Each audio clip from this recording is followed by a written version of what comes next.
Unaitwa? Naitwa Rosie. Unaitwa Rosie Obina? Unaitwa Lola Obina. Naitwa Lola Obina, Rosie Obina, Chantel Obina, Lola Obina, Brianna Ongadito.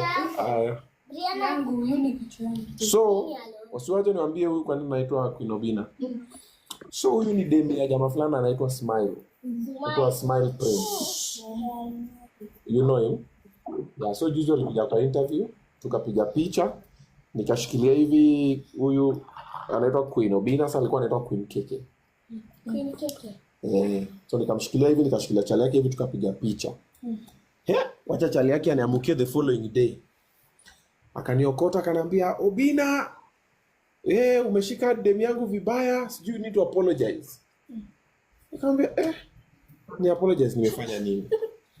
So story kaanzia hapo. Sasa akajam, first of all akaacha demu yake kwa nyumba, akatoroka akaenda kwenye ameenda. Hata demu yake ajua ameenda wapi.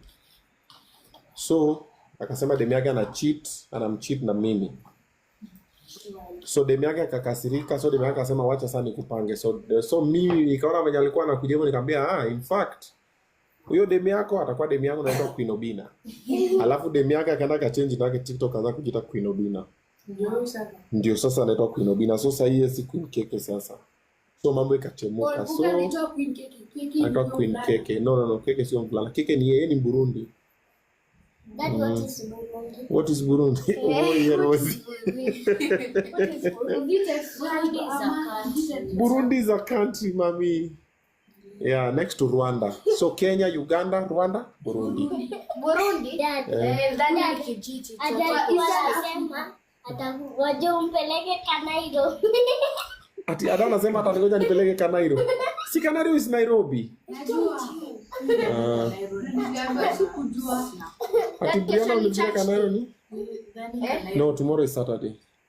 But today Tomorrow is Saturday. Yeah, today is Saturday and today is salon day. You guys need to go to salon because schools are opening next week. Aya. So guys, go sleep so I can talk to Queen Obina.